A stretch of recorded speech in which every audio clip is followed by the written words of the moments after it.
the Up Coast Studios in Oklahoma City, you're watching the Press Row. I'm Jenni Carlson here with Barry Tramel. It's time for our We Pick 'em segment, Barry. We don't have many games, but we got a lot to pick from. Let's get started right here. MVP of the NBA, LeBron or KD? Who are you going to pick? Durant's made a great campaign in recent weeks, but I got to stay with LeBron. He's having an historic season. Guy with 27 points a game, 8 assists a game, shooting 54% from the field. This is an historic season. Dwayne Wade's been banged up, been effective, but has not been the typical Dwayne Wade year. LeBron's carried the heat. I'm going to go with LeBron. This has gotten to be a close race. We got to see the two of them on the same court on Wednesday night. I'm going to go with Kevin Durant. I know the Thunder lost in Miami, and KD didn't have quite the night that LeBron did. LeBron outscored him. And Kevin, I think the biggest detriment to his game was 9 turnovers, a career high for him. Not a great night in terms of turnovers, but I think the whole body of work, people are going to look at that, and they're also going to look at these head-to-heads. I mean, let's remember what the Thunder did to the Heat here in Oklahoma City. That was more of a blowout game. You saw the Thunder win. So I think even in both those games, it's kind of a wash, and I think at the end of the day, people are going to say, look at what Kevin Durant has done with this young team, really taking them to the top of the Western Conference, whether they finish 1 or 2. You're still talking about one of the best teams in the league. I think KD wins, but it's going to be fun to see how this one comes down. All right, back to the hardwood, back to the NBA. Thunder goes to Indiana, Barry, on Friday night. Who you got in this one? Well, I'm going to take the Thunder because they generally rebound well from a loss. I thought they rebounded well in Miami. They didn't play well, but they played hard. It was a great game, went down to the wire. So I think Thunder will probably win. I also think the pressure's off. I think the Thunder is probably going to get caught by San Antonio. I doubt the Thunder can hold on to the number 1 seed. So I think the Thunder's now going to go into some sort of cruise control, just getting ready for the playoffs.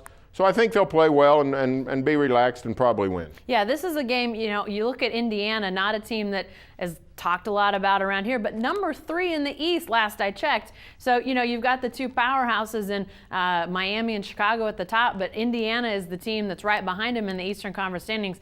But I like the Thunder in this game. I think this is going to be a fun matchup. Indiana is a team that doesn't have many stars. You're not going to see a lot of star power. You're going to see a familiar face in David West and some other guys you probably recognize, but not a ton of stars, but they play good team basketball. But yeah, as Barry said, Thunder losing 2 in a row, it's only happened twice this year. I think they're not going to want to lose that 3rd game in a row, get back on the winning track. I think they win in Indiana, but this is a fun game. I'm really looking forward to seeing this one on Friday night. Frank Vogel, Pacers, done a fabulous job coaching. Absolutely, absolutely. All right, let's go to baseball, Barry. It is the spring after all.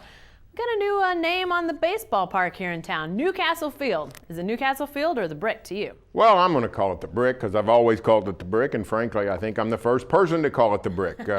I nicknamed it the Brick 14 years ago. Newcastle Field is rich, though, with irony. Forget the casino part of it. I mean, that's pretty clear that you really shouldn't want your facility named after a casino. But forget that. It's named after another town. Just the city of Oklahoma City built a park. The taxpayers paid for it, and now Newcastle gets its name on it. Little bit of bitter irony there. So this is a little bit of a political problem. Yeah, it is, and a lot of Oklahoma City leaders are saying, "Hey, Redhawks, would you reconsider this?"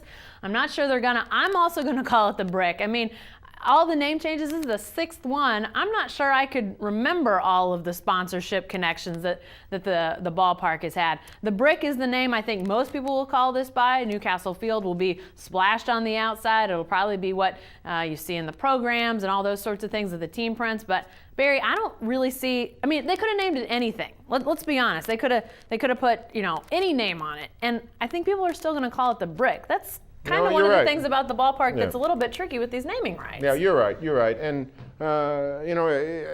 they had some options. They could have named it after the Chickasaws. Chickasaw Field would sort of have an Oklahoma ring to it, would take the civic rivalry out of it, but the gambling thing is going to be a problem.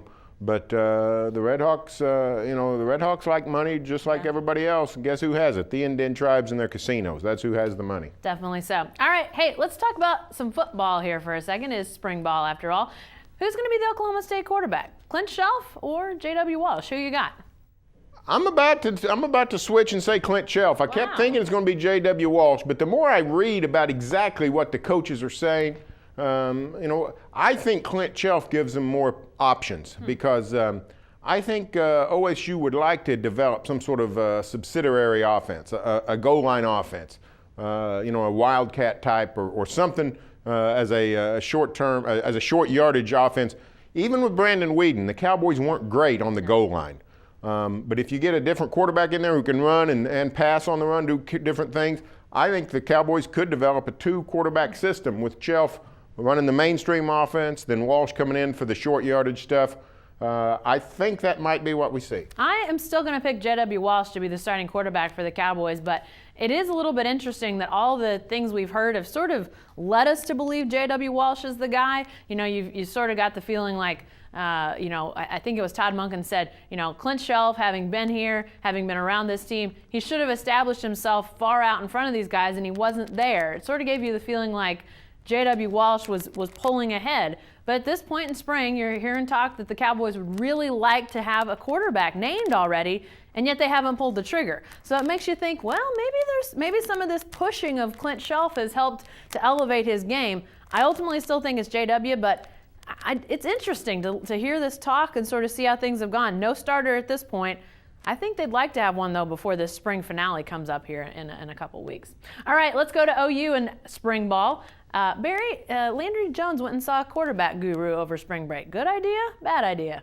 Well, I think it's probably a good idea. I mean, Bob Stoops and Josh Heupel really didn't seem all that put off by it. So the question becomes, what better way to spend your spring break? I don't know, Daytona? You're going to go to Fort Lauderdale and hang out What's so wrong with that? with Elvis Presley and Shelley Fabaret? I don't know. So, I think that was spring break 1960. 62, probably, yeah, and girl happy. But anyway, going to Stanford, going to California, and working out with George Whitfield Jr., I don't see how it can hurt. I don't think George Whitfield's telling Landry Jones stuff counter to what he's learned from Heupel and the OU offensive coaches. So go out there, get some more reps. It's like Landry Jones told me when I asked him about it. He said, it's not like I could stay here and work out with my coaches. The NCAA limits us on how much.